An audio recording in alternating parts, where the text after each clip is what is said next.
नमस्कार दोस्तों, inspired pink channel पर आप सभी साथियों का दिल से स्वागत है। दोस्तों, कहते हैं भाग्य और नियति का खेल बड़ा अजूबा होता है। चाहे तो राजा बना दे, चाहे तो रंक। भाग्य और नियति का खेल आज तक कोई न समझ पाया है। ऐसे ही एक राजा की कहानी है। भगवान बुद्ध अपने शिष्यों को एक कहानी सुनाते हैं। एक राज्य का राजा अपने राज्य में बहुत अच्छे से शासन कर रहे थे। उनके दो पुत्र और उनकी महारानी थी। राजा बड़े ही दयालु और न्यायप्रिय राजा थे और उतना ही दानी थे। वो अपनी प्रजा का बहुत ख्याल रखते थे। प्रजा उन्हें बहुत ही प्यार करती थी। उनका राज्य भी बड़ा ही समृद्धशाली था। उनकी दानवीरता की कहानी बहुत दूर दूर तक कही जाती थी। लेकिन कहते हैं ना कि कभी कभी नियति भी परीक्षा लेती है। राजा अपने दरबार में सभी दरबारियों के साथ बैठे थे। उसी समय एक सौदागर दरबार में हाजिर होता है। हाथ जोड़कर राजा को दंडवत प्रणाम करता है और कहता है, महाराज की जय हो। महाराज, आपकी दानवीरता और दयालुता की पूरे संसार में गुंजायमान है। महाराज, मैं सुना हूँ कि आपके दरबार में जो कोई याचक आता है वो खाली हाथ नहीं लौटता। महाराज, आज मैं भी याचक बनकर आपसे कुछ मांगने आया हूँ। कृपा करके मेरी भी इच्छा पूरी कर दें। तब राजा ने कहा, हे सौदागर, बोलो क्या मांगने आए हो। तब सौदागर ने कहा, हे महाराज, मुझे वचन दो कि आप ना नहीं कहोगे। राजा ने कहा, मैं तुम्हें वचन देता हूँ, मांगो। सौदागर कहता है, महाराज, जब मैं किसी राजा को देखता हूँ तो मेरी भी इच्छा होती है कि काश मैं भी राजा होता। हे महाराज, मुझे 7 दिन के लिए आपसे ये राज सिंहासन और राजपाट चाहिए।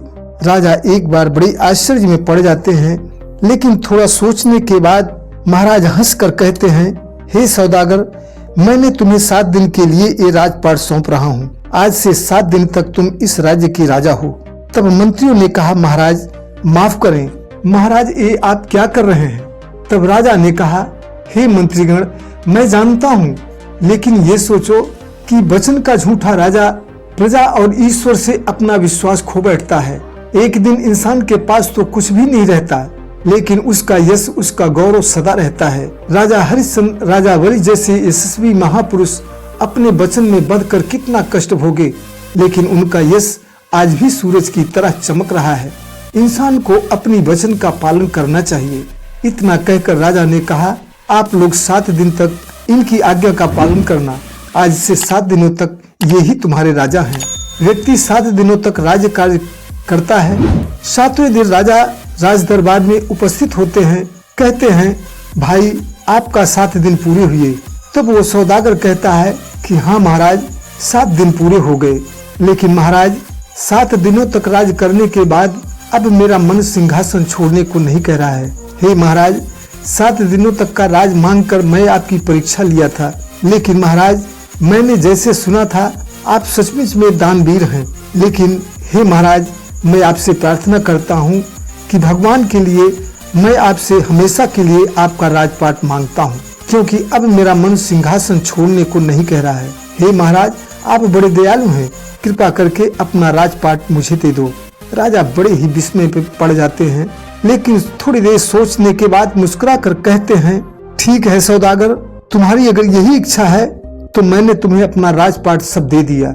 आज से तुम राज करो। इतना कहकर राजा अपने रनिवास में जाते हैं। रानी से सारी बात बताते हैं। रानी भी एक पतिव्रता स्त्री थी। अपने पति की इस बात पर कोई सवाल नहीं करती। कहती है, ठीक है स्वामी, जैसे आपकी इच्छा।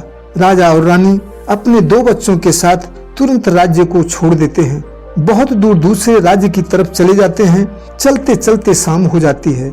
एक नगर के किनारे रात रुकते हैं, लेकिन संयोग देखो, उसी समय वहां पर उसी नगर के किनारे एक सराय में एक सौदागर ठहरा था। शाम को शहर के बहाने वो घोड़े पर सवार होकर उसी रास्ते की तरफ आ रहा था। वो भी अपने काफिले के साथ उसी सराय में रुका था। जब उस सौदागर की निगाह रानी पर पड़ती है तो सौदागर रानी को देखकर मोहित हो जाता है, क्योंकि रानी बड़ी ही रूपवान थी। सौदागर मन ही मन सोचता है कि इस स्त्री को मैं कैसे पाऊं, क्योंकि उसको ये नहीं पता होता आज परिस्थिति के मारे ये भी एक राजा और रानी है। सौदागर को एक युक्ति सूझी। वो राजा के पास आता है और कहता है कि हे भाई, मैं भी इसी बगल सराय में रुका हूँ, लेकिन मेरे ऊपर एक बहुत बड़ी परेशानी है, कृपा करके आप मेरी मदद कर दो। राजा ने कहा बोलो। तब सौदागर ने कहा भाई, मेरी स्त्री को प्रसव पीड़ा हो रही है, वो बहुत ही परेशान है। इस समय उसको एक स्त्री को सहारा देने की जरूरत है। अगर इन देवी जी को मेरे साथ भेज देते तो बड़ी कृपा होती। प्रसव हो जाने के बाद मैं इन्हें तत्काल आपके पास पहुंचा दूंगा। रानी भी बड़ी दयालु थी, बोली स्वामी, इस परिस्थिति में औरत ही औरत का सहारा बन सकती है। तब राजा ने कहा ठीक है जाओ, लेकिन प्रसव हो जाने के बाद तुरंत आ जाना। सौदागर रानी को लेकर चल पड़ता है, लेकिन उसके मन में तो कपट होता है।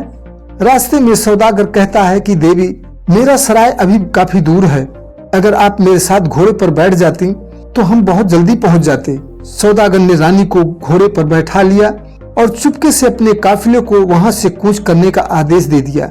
सौदागर रानी को लेकर बहुत दूर चले जाता है। रानी समझ जाती है कि ये सौदागर मेरे साथ धोखा कर दिया, लेकिन क्या करती। रानी ने बहुत ही विरोध किया, पर सौदागर के सामने रानी का कोई वश न चला।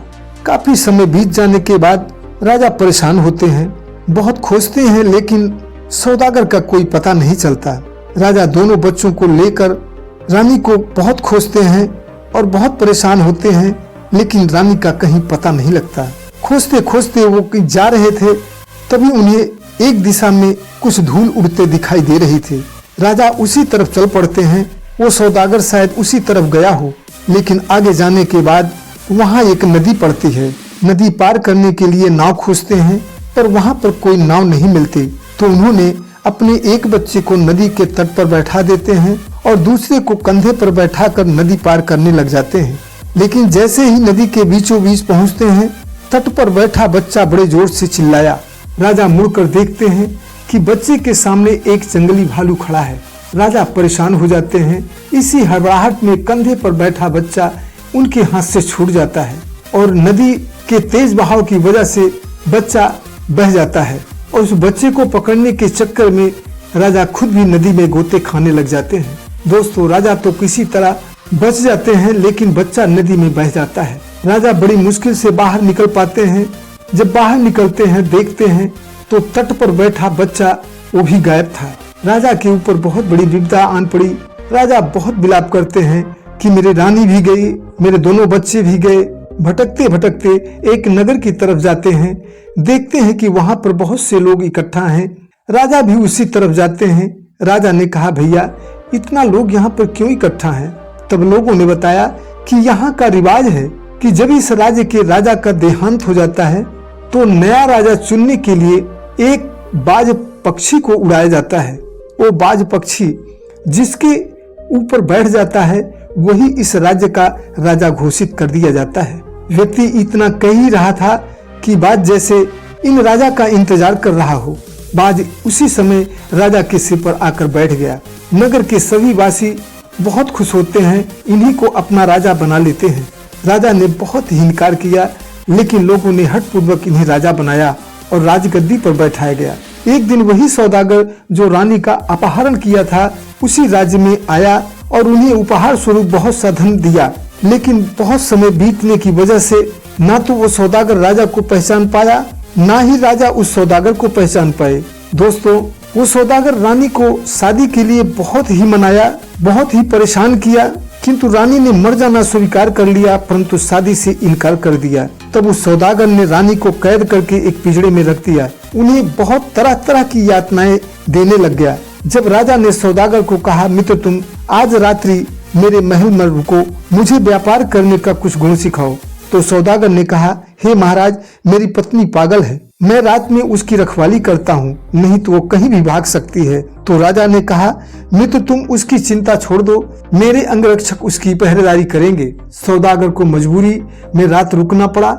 जब रात को दोनों अंगरक्षक रखवाली कर रहे थे तो एक अंगरक्षक को नींद आने लगी, तो दूसरा बोला, भाई सोना नहीं। एक ने कहा, भाई कोई कहानी सुना जिससे कि नींद न आए। तो दूसरे ने कहा, ठीक है, मैं तुम्हें एक सच्ची कहानी सुनाता हूँ। दोस्त, मैं एक राजा का पुत्र हूँ, लेकिन दुर्भाग्यवश आज एक राजा का सैनिक बना हूँ। भाई, मेरे पिताजी एक समृद्धशाली राजा थे और बहुत ही दानी प्रवृत्ति के थे। उन्होंने अपना पूरा राजपाट एक सौदागर को दान में दे दिया।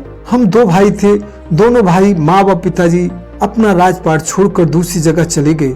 मेरी माँ को एक सौदागर धोखे से न जाने कहां लेकर चला गया। मेरा भाई नदी में बह गया।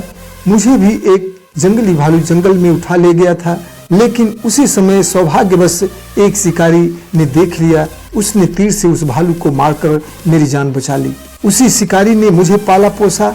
आज तक न तो मेरे पिताजी, न मेरी माताजी, न मेरा छोटा भाई कोई न मिला। इतना सुनते ही भाई कहता है, भाई नदी में बहते देख एक मछुआरे ने मुझे बचाया था और उसी ने मुझे पाला पोसा। सारी कहानी उसने अपने जीवन की बता दी। दोनों भाई गले मिलकर बहुत रोते हैं। दोस्तों, पिंजरे में कैद स्त्री कोई और नहीं बल्कि उनकी माँ ही थी। वो सब कुछ सुन रही थी। उसकी ममता छलक पड़ी, रोने लगी। दोनों ने कहा, आप क्यों रो रही हैं? उसने कहा, हे पुत्रों, तुम्हारी वो अभागिन माँ और कोई नहीं, मैं ही हूँ। दोस्तों, दोनों भाई जाकर राजा से सारी कहानी बताते हैं। राजा ने तुरंत कहा, उस स्त्री को मेरे सामने लाया जाए। दोनों ने रानी को कैद से मुक्त कराया। जब राजा के सामने रानी पेश हुई तो राजा देखकर अवाक रह गए। रानी राजा को पहचान लिए, राजा रानी को पहचान लेते हैं। दोनों लड़कों का परिचय होता है। दोस्तों, तुरंत राजा ने उस सौदागर को कैद करा लिया। राजा ने उसके गुनाहों को देखकर उसे मृत्यु दंड का आदेश दे दिया। दोस्तों, सत्य परीक्षा जरूर लेता है, लेकिन अंतिम विजय तो सत्य की ही होती है। दोस्तों, चैनल को सब्सक्राइब कर लेना और अपने दोस्तों तक शेयर कर देना। फिर मिलेंगे